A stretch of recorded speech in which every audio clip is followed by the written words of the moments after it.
Mga kababayan, welcome sa aking YouTube channel That's My TV.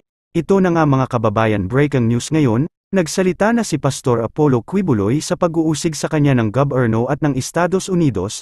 Mas mabuting pakinggan na lang natin siya, at malaya po kayong magbigay ng inyong mga reaction.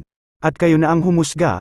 Pero bago ang lahat, kung bago pa kayo sa aking YouTube channel, huwag kalimutang mag-subscribe para hindi kayo mahuhuli sa mundo ng politika. Okay, pakinggan po natin siya. Mga kababayan ko sa buong bansang Pilipinas, buong sanlibutan, magandang araw, magandang umaga, magandang hapon, magandang tanghali, at magandang araw sa inyong lahat. Ang pangungusap ko pong ito ay napakahalaga para sa lahat ng mga kababayan nating Pilipino na makikinig at manonood sa akin, although hindi nakikita ang mukha ko. Ito po si Pastor Apollo Quiboloy, ang appointed Son of God ng Kingdom of Jesus Christ, the name above every name. Sana po press conference ang tatawagin ko ngayon. Pero dahil nanganganib ang buhay ko, ay hindi po muna ninyo makikita ang aking pagmumukha. Ang akin lang po munang boses ang inyong maririnig. Mahalaga po ito na sasabihin ko sa inyo. Mga kababayan, mula po noong 2018, ako ay linigalig na at ang aking kongregasyon na walang dahilan ginawan kami ng kaso doon sa bansang Amerika. Sumunod kami sa batas. Kung kami may mga sinabi lang violations na hindi pa napatotohanan, yan po ay nasa kanilang federal court na. Kumuha kami ng 20 lawyer upang pag-usapan ang lahat ng kanilang akusasyon, which is about 43 counts. Lahat po yan ay mayroong 20 lawyers na nakatutok at meron na po kaming depensa. Naghihintay po ang aking mga lawyer sa Amerika at sa Pilipinas na simula ng trial. Mulang 2018, pinospon. Ginawang 2020, pinospon.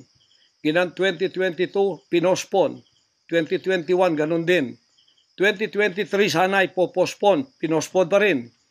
Ngayon, hindi na po papayag ang judge. November 5, 2024, talaga pong itutuloy na. Ngayon, ako naman nandito sapagkat indicted din ako. Sealed indictment pa nga ng 3 taon, hindi ko alam ako indicted ako. So anytime pupunta ako doon, pupusasan na ako, hindi ko alam. Pero salamat naman sa Panginoon Diyos sapagkat hindi na ako pumalik doon at hindi nangyari yon. So dahil kasama ako sa kaso ng aking mga workers na mga 9 o 8 kami lahat, ako yung number 1 na principal. Okay lang, sapagkat ako naman ang leader ng kingdom at ako talagang target nila. Sa anong paraan ginawa kami ng kasong hindi namin alam at mga kumuha sila ng witness. Handa na po kaming lahat ng aming depensa, lahat ng aming documents ng aking mga lawyers, US-based lawyers, handang-handa na po kami. Pinopospon nila palagi, pero ngayon hindi na. Ngayon, ako dito sa Pilipinas, dahil nandito na ako nung dumating yung mga kasong yan, hindi ako lumaya sa Amerika, kundi dumating ako dito, wala pang kaso. Kinasuhan ako ng naka-sealed indictment, hindi na ako nakabalik doon, pero nandito na ako sa Pilipinas.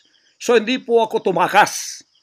Ngayon, dahil nandito ako, I will use my constitutional rights for extradition na siyang treaty ng ating bansa. Yan po ang iniintay ng mga lawyers ko dito sa Pilipinas at sa Amerika. Iniintay namin ang request ng US Embassy sa Department of Foreign Affairs. Hindi po dumating. Sapagkat kung yan pag-uusapan, i-endorse doon sa Department of Justice, wala rin doon. Hinintay namin para pag-usapan ang extradition treaty kung paano gagawin. Handa din po ako sa kasong yan kung ako'y ma-extradite pagkatapos mapag-usapan at nakadaan na kami ng Court of Appeals, Court of First Instance at Supreme Court. Kung ilang taon yon, dapat magtiis din sila. Hindi dumating yon, hinihintay ko hanggang ngayon. Wala pong request na ganon. Ngayon, Ito po ang mahalagang ibabalita ko sa inyo. Mula noong 2018 hanggang ngayon, hindi na po kami mapakali sa ating sariling bansa. Nawala po ang aming kalayaan sapagkat kami dito ay sinosurveillance. Sinosurveillance ako dito sa Pilipinas ng CIA at ng FBI. Sarili kong bansa, ako po ay nagtatago sapagkat liligwakin ako ng ganun-ganun na lang. Walang extradition process na gagawin. Dumating po sa aming kaalaman sa mga sandaling ito from reliable sources. Correct me if I am wrong, but these are reliable sources na dumating sa akin na ayaw na raw po nila ng extradition treaty. Ang kanila daw pong gagawin ng CIA, ng FBI, ng US Embassy at State Department, kasabwat ng ating gobyerno, ng Pangulong Marcos at ng First Lady at kung sino pa man ang nasa gobyerno, ako ay rendition ng kanilang gagawin. Ang rendition, ang ibig sabihin po, anumang oras pwede lang pasukin ang aking compound at ako ay kidnapin. It's not only rendition but also elimination. If it is possible, pwede nila akong i-assassinate. So, nandun po sa dalawang yun. Kidnapping or assassination. Killing talaga, murder. Yun po ang dumating na balita sa akin ngayon from reliable sources. Kaya, mulang 2018, alam na po namin na may gagawin sila. Hindi lang namin alam kung paano sapagkat ang iniintay namin ay extradition sapagkat yun ang treaty natin. Ngayon, ito pong gagawin nila dahil hindi na sila dadaan doon ay illegal. Kidnapping or elimination or assassination. Di po ba sa atang sariling bansa, ang aking constitutional rights nawala na? Sapagkat ako po ay binigay na sa kamay ng mga banyagang ito ng ating sariling gobyerno ni Pangulong Marcos at ni First Lady Araneta Marcos. Huwag kayong magkaila kung totoo itong sinasabi ko. Angkinin nyo, kung hindi, i-correct ninyo ako. Sapagkat ang buhay ko ngayon ay nanganganib. Kahit mukha ko, hindi ko pwedeng ipakita sa inyo. Sapagkat ako ay binigay na ninyo sa kamay ng mga Amerikano. At gagawin nilang gusto lang gawin sa akin, sa aking sariling bansa. Ang aking 11 compounds, araw-gabi, sinosurveillan ng drone. Hindi po kami makatulog. Hindi kami mapakali. Baka yung ginawa nila sa amin noong 2020 doon sa Amerika na bigla kaming pinasok, pinaggigibang pintuan, pinaggigibang lahat ng aming pamamahay sa loob, linigwak lahat, ay gagawin nila dito sa aming bansang Pilipinas sa aking mga compound. Saan man po ako naroroon, nandoon sila nakasurveillance sa akin at naghihintay na lang ng tamang pagkakataon upang ako ay kidnapin o kaya patayin o kaya i-assassinate na ganun-ganun na lang para mawala ako dito sa mundong ito. Na kanilang bakit ako naging hadlang, hindi ko alam. Hindi lang po yun mga kababayan, kundi ang aking leaders lahat kasama na sa elimination. Ito po ang aking Board of Administrators, senior leaders, lahat po sila ay pwede na rin nilang patayin lahat. At pagkatapos hindi namin alam kung anong plano nila sa buong properties namin sa Kingdom Nation. Bakit ganito sila kagalit at bakit ganito ang kanilang treatment sa akin na isang appointed son. Ang ministry ko po ay evangelizing the whole world with the Word of God. Hindi ko naman kasalanan ako'y maging kaibigan ng politikong tulad ni Pangulong Duterte, Vice President Sara. Taga Davao po kaming lahat. Lumaki kami lahat dito. Alam ko po ang aking mga kaibigan, sila. Lumaki kami, mayor namin yan, prosecutor pa, naging congressman, naging president. Yan po ang aking pakikipag-ugnayan for nation building. Wala akong ibang interest sa bansang ito, kundi ang pagunlad. Ngayon, ako po ay inuusig. Ako po ay ginigipit. At ako po ay sinasaktan sa lahat ng paraan ng mga false accusation, false allegations na ayaw naman nilang pumunta sa korte. At pagkatapos, ayaw din nilang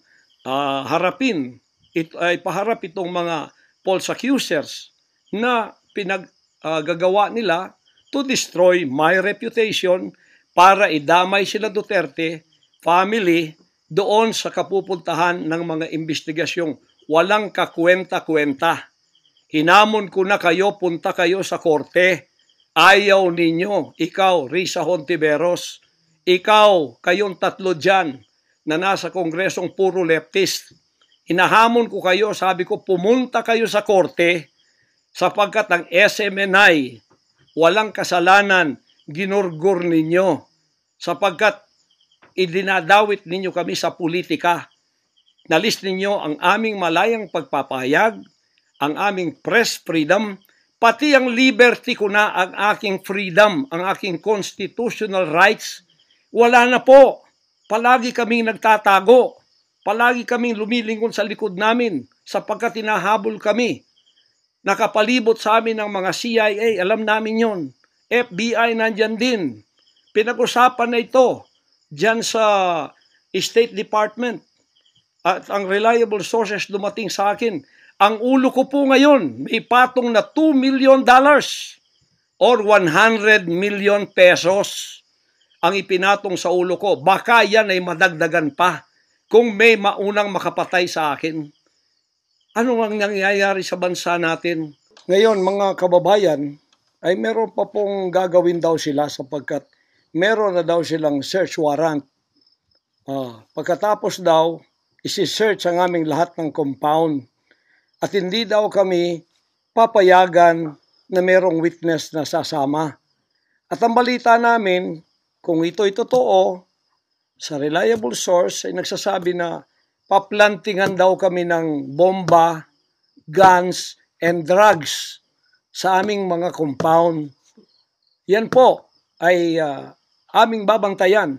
Sinabi ko na po muna sa inyo dito sa live na to, para kung mangyari man ang mangyayari, sapagkat wala po kaming ganon, ay sila pong may kagagawan nun. Ganito ka-evil ang kanila pong mga pag-iisip sa ngayon, masyadong desperado, aywan ko kung bakit. Kung kayo nasa katotohanan, nasa kapangyarihan, bakit kayo natatakot? At huwag ninyong pasamahin ang aming mga abogado para sumama sa inyo sa pagsisearch. Kaduda-duda na yon. Hindi po pwede yun. Ano tayo? Bansang Hapon ng panahon ng giyera? Ano to? Panahon ni Hitler? Na wala kaming pwedeng lawyer na sumama sa inyo? Kayo-kayo lang? Pagkatapos, pwede nyo kaming barilin pagka kami nakikipag-usap na kailangan may witness para kamerahan namin ang ginagawa ninyo na wala kayong lusot kung meron kayong gagawin na kabulastugan. At pagkatapos, ipapatong ninyo sa amin. Pagka ito'y totoo, we will resist you. Hindi kami violent, pero hindi kami papayag na wala kaming mga witness na sasama sa inyo. Lawyer at saka barangay captain ang hinihingi namin na magiging witness sa lahat ng search na gagawin ninyo sa lahat ng aming pamamahay, kwarto o kung ano. At may lawyer kaming titingin muna sa inyong dokumento kung ano ang isi-search nyo. Kung anong bahay, kung anong compound, kung ano lang ang dapat nyong gawin at ilang oras. Hindi to open-ended . Kailangan meron sisisi namin ng judge na gumawa ng search warrant na ito pagka hindi ninyo nirespect ang aming constitutional rights. Huwag ninyong tapakan ang aming rights. Hindi din namin tatapakan ng rights ninyo bilang kayo ay nasa batas. Igagalang namin yon. Pero igalang din ninyo kami kasi meron kaming mga narinig na ginawan ninyo ng mga ebidensyang peke. Tinamnan ninyo pagkatapos ipapatong ang kaso sa amin. Religious community po ito. This is a spiritual community. Once tumapak kayo dyan, sapagkat kayong nagdadala ng batas, respetuhin ninyo. You are on holy ground. Yan po ay mahal na mahal naming banal na dako. Huwag ninyong lapastanganin. Pero hindi namin kayo pipigilan kapag may search warrant kayo. Pero hindi kami papayag na hindi kami makakasama ng kasama namin, hindi makikialam sa inyo. Titingin lang sa lahat ng gagawin ninyo. Kasi hindi na kami kumpiyansa sa gobyernong ito. Gagawa sila ng paraan para kami ay bigyan ng kasalanan. Yan po, babantayan natin yan. Pag hindi sila pumayag, then siguradong magpa-planting sila ng evidence. Pag pumayag sila, then fair ang laban. Hindi namin sila pakikialaman. Titingin lang ang aming mga witness na mga lawyer at saka barangay captain. At kung sino man ang mga witness na nandoon mula sa aming side. Kasi nandoon sila. Hindi na pwedeng gawin wantonly ang kanilang gagawin doon sa aming mga compound na wala kaming witness. Because they can do anything to implicate us, to plant false evidences and charges against us. Ganon ang aming mga paningin dito. Kaya wag ninyo kaming pigilan para pantay ang laban natin. Kasi nakikita namin na ang pamamahalang ito ay hindi na po matuwid. Biro ninyo, ginikipit kaming ganito, wala namang kaming ginagawa sa bansang ito.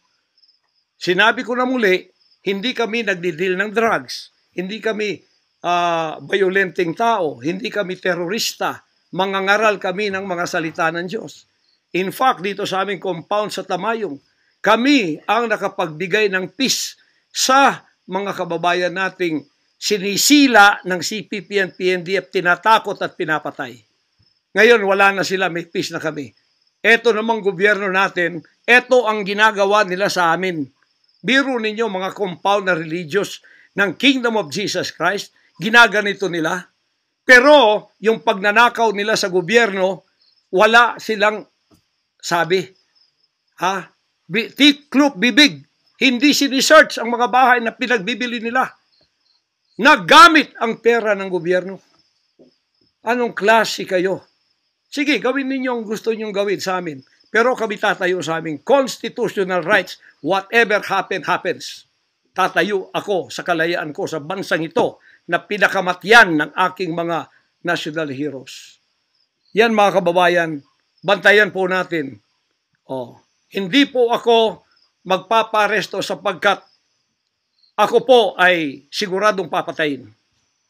Kasi rendition na ang kanila, hindi na po extradition. Kaya wala na akong kalayaan at wala na po akong depensa sa sarili ko kundi ang Panginoong Diyos lamang.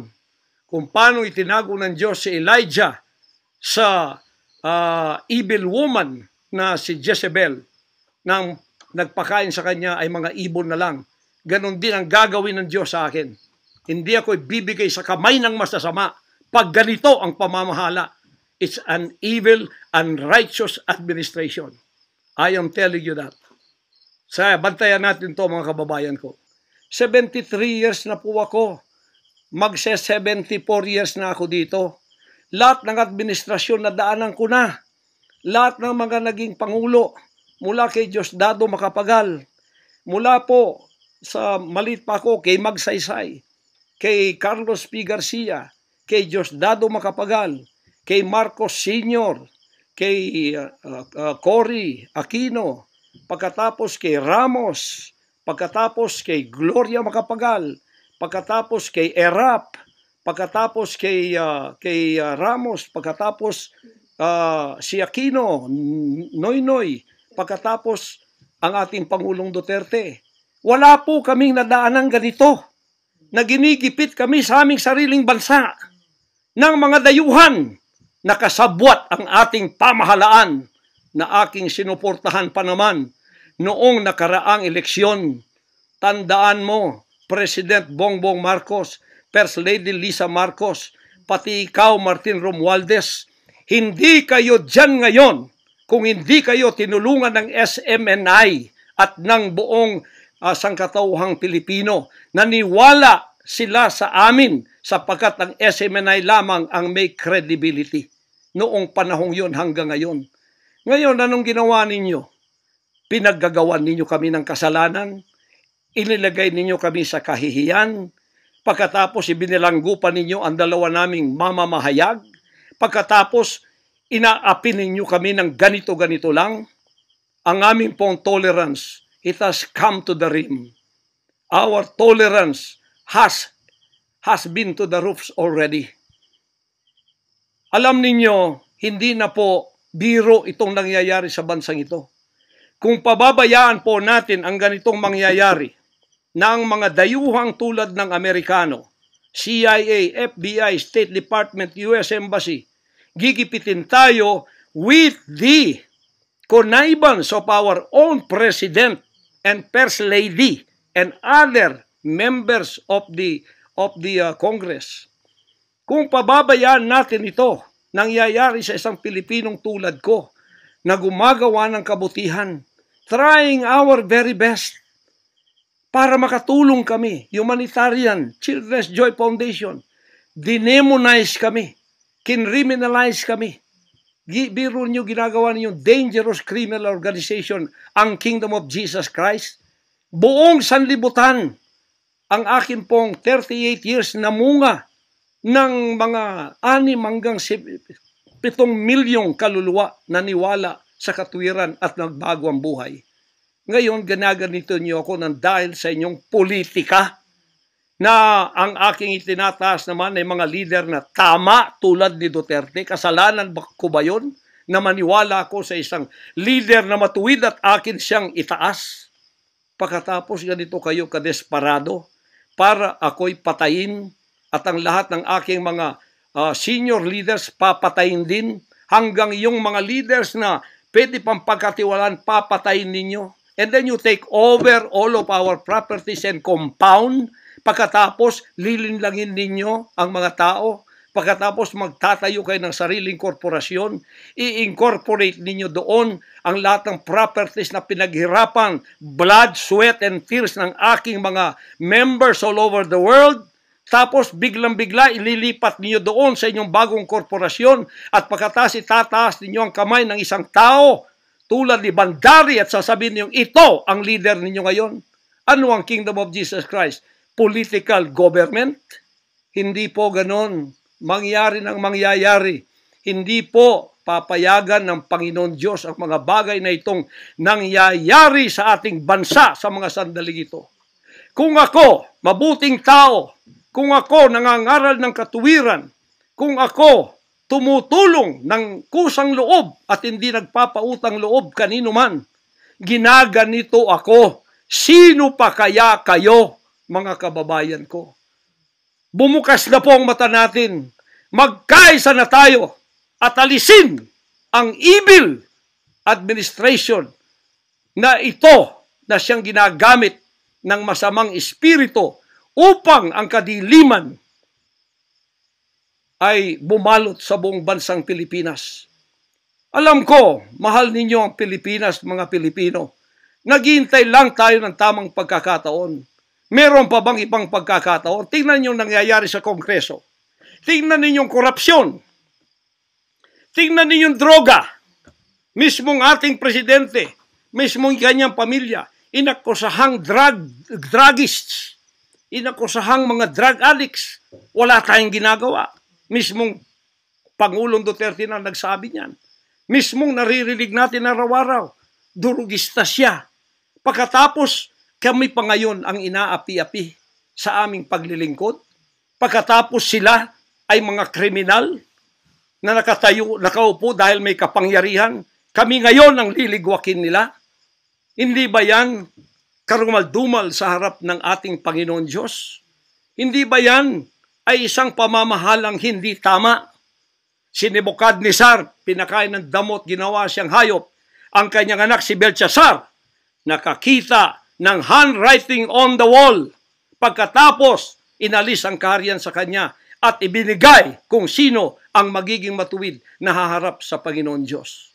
Anong tingin ninyo sa akin bilang pastor? Dinemonize. Ang reputasyon ko pinagsisira. Ngayon, hindi na ako buhay. I am a living dead. Kung walang Panginoon Diyos sa akin, pinatay na ako sapagkat lahat ng gadgets nasa sa kanila. Lahat ng gadgets ng Amerikanong yan nasa sa kanila. CIA, FBI, at sino pa ang kanilang mga galamay dito na pinagbibili na nila. Ako, hindi ako drug lord. Ni minsan hindi ako nakatikim ng droga. Mulang-mula pa, inialay na ako ng aking ama na maging isang ministro ng banal na kasulatan. Hanggang ako'y lumaki, hanggang ako'y naging 74 years old, hindi ko po na-enjoy ang aking kabataan sapagkat hindi ako nagliwaliw. Ako po'y nangaral. 50 years na akong nangangaral. 38 years in the kingdom ministry. Ni isang sigarilyo hindi tumama sa bibig ko. Ni maliit na bisyo hindi ko pinasok. Ako po ay hindi nag-asawa. Ngayon, inaakusahan ako ng napakaraming babae. Ito po ang kasalanan ko. Pinayaman ako ng Panginoon Diyos, akala nila sa akin. Single ako, kaya pinag-aagawan ako. Pagkatapos na ako ay maghihindi, mapapahiya, ibabaligtad nila sa akin. Yan ang tinatawag kong Potiphar's wife syndrome. Hindi po ako nagsasalita ng ganito kasi mapahiya ang mga babaeng yan. Nag-aagawan sila. Mahirap man sabihin. Pinag-aagawan nila ako. Dahil nananawagan sa mga magulang, mayaman na tayo pag nangyari ito. Sabi ko, hindi mangyayari yan kasi dedicated ako eh. Napahiya, ngayon binayaran at ngayon binabaligtad ang lahat ng istorya. Mahirap pong sabihin ko ito kasi masisira ka lang pagkababae. Napilitan lamang ako sapagkat ang buhay ko po'y nanganganib. Anytime pwede na akong kidnapin kung nakita ang aking lair, ang aking hideout. Anytime pwede na akong ligwakin. Ang aking mga BOA leaders, hindi na po natutulog sa compound. Kung saan-saan na lang po mga membro kami natutulog. Doon sa mga payak na mga bahay, doon sa mga bahay na hindi kilala. Sapagkat lahat po kami nakalista na, napapatayin, gugurgurin. Wala po silang takot kasi nasa kanila daw ang kapangyarihan. Mahal kong kababayan, nagtatago ako sa kakisariling bansa. Sariling mga compound namin na pinaghirapan. Hanggang kami na ako saan nagpapalimos. Pero yung amin pong sinusulisit, tingnan ninyo ang humanitarian na ginagawa namin. Ni 5 wala kaming ninanakaw. Yung mga volunteers ko, walang sweldo. Araw at gabi. Sapagkat nakikita namin ang mga kabataang Pilipino, pinabayaan ng mga politikong yan. Kami po nagsasacrifice para mapakain sila, mapaaral, nang wala pong bayad. Pagkatapos, ang kababayan nating nalipusta, kalamidad, walang tumutulong. Kung may tumutulong man, politika at may kabayaran. Nagtitiis po kami sa mga pag-alipusta. Sa paninira, inaangkin namin yung kasi malaki ang ganti namin sa langit. Ngunit pagka nakasalalay na ang ating mga kalayaan, lalo na sa kamay ng mga banyagang ito, na wala naman tayong ginawang masama sa kanila, tumutulong pa ako sa Amerikang yan. Nagdodonate ako doon sa malalayong lugar tulad ng Apalachian na hindi nakapag-aral ang mga bata. Bumili kami ng napakalaking library para sila'y makapag-aral. Mga Amerikano po yan. Kinikilala ba nila yon? Kung nagseselo sila sapagkat ako'y umusbong sa bansang Amerika, problema na po nila yon.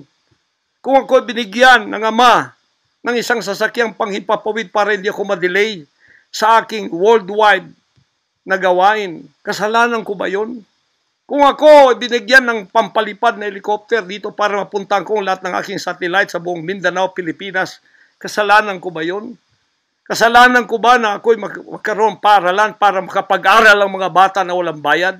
Kasalanan ko bang mayroong SMNI para hindi mabayaran? At pagkatapos itong salot na CPP-NPA na marami pinatay ng mga members ko, ministro, at iba pang mga inosenteng Pilipino for 54 years ay magsasalita ng katotohanan na hindi natatakot. Ngayon kami ang tinatakot ninyo, nililigwak ninyo. Anong klase kayo? Kung hindi kayo tatayo ngayon, mga kababayan ko, sapagkat ako'y living dead na, wala nang kwenta itong buhay ko, iaalay ko ito sa bansang Pilipinas. Ako ang mamumuno upang tayo ay magkaroon ng kalayaang muli.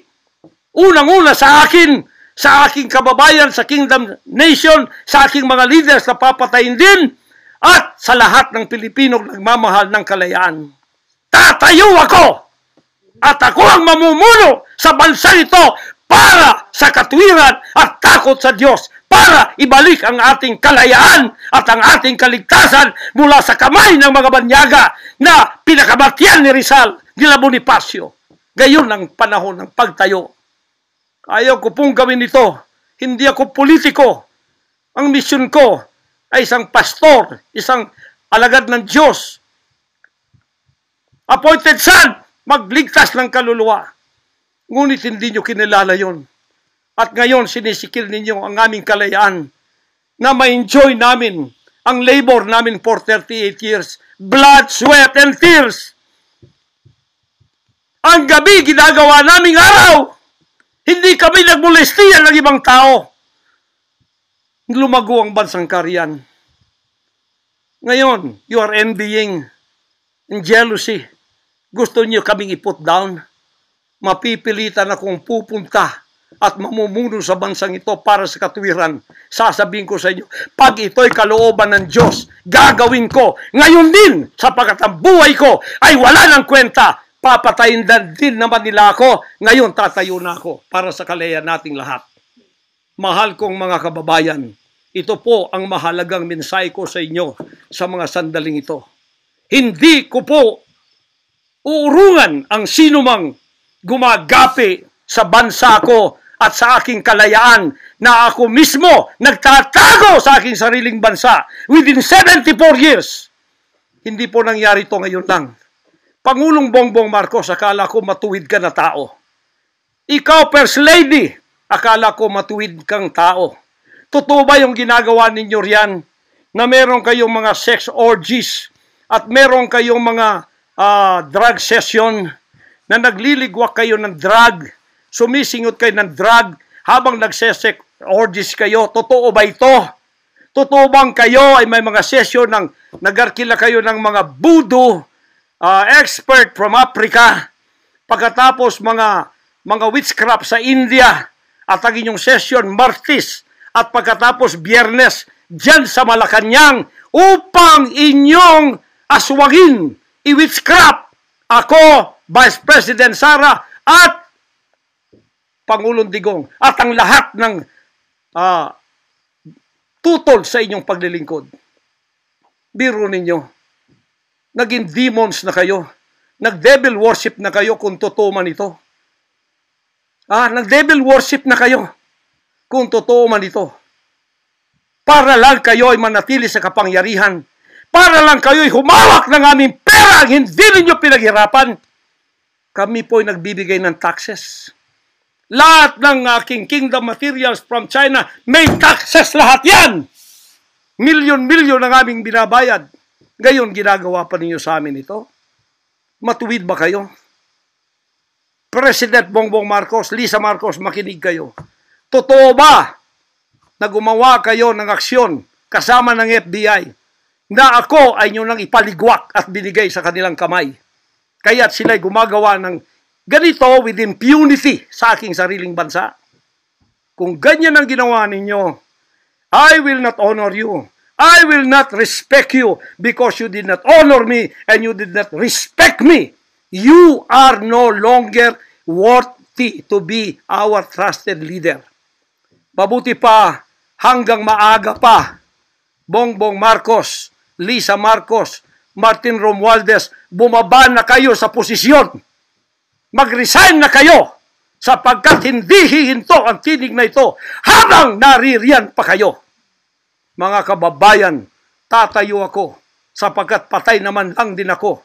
Tatayo ako hanggang buhay pa, hanggang may hininga pa ako para sa natitirang buhay ko ay magkaroon naman tayo ng boses at magkaroon ng kahit munting kalayaan na lang mula sa mga banyaga na kasabwat ang mga makapiling Pilipinong ito na itinayo natin sa kapangyarihan. Akala natin ay maasahan natin sila. Mga demonyo pala. Sorry to say that, but that is the truth.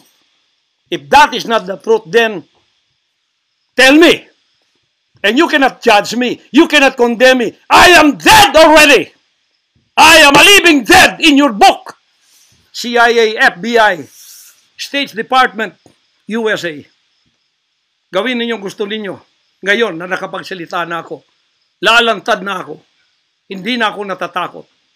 Ako ay handa sa glorification. Kung ang glorification ko ay mangyayari maging glorified body ako, hindi ko tatablan ng bala. O kaya, tatablan pa ako sapagkat hindi pa nangyari yon. Handa na akong humarap sa mga bala ninyo. Basta't ito ay nasabi ko na sa social media. Huwag ninyong ligwakin ito para sa bansang Pilipinas ito.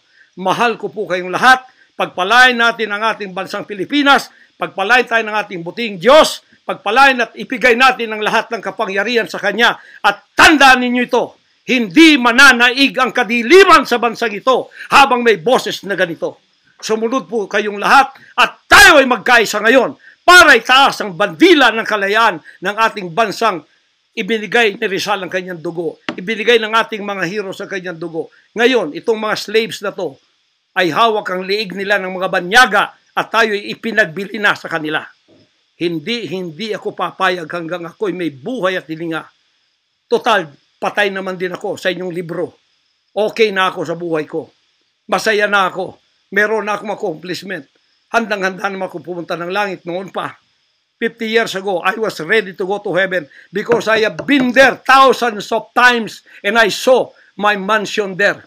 Nandito lang ako para sa aking bansang Pilipinas, para sa kaligtasan ng mga kaluluwa sa buong sanlibutan. Yun lang ang dahilan kung bakit ako naririto. Pero natatakot mamatay? Hindi po. Sapagkat ako'y nasa Kanya at siya'y nasa akin. Ano man ang mangyayari sa akin tulad ng aking amang si Jesus Christ, ipinako sa krus, ay handa po akong mag-alay ng aking buhay sa isang worthy cause na sinasabi ko dito.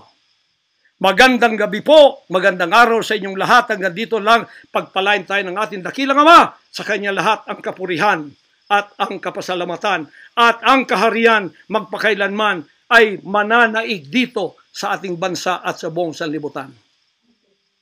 To God, our Jesus Christ, be the glory forever. Amen.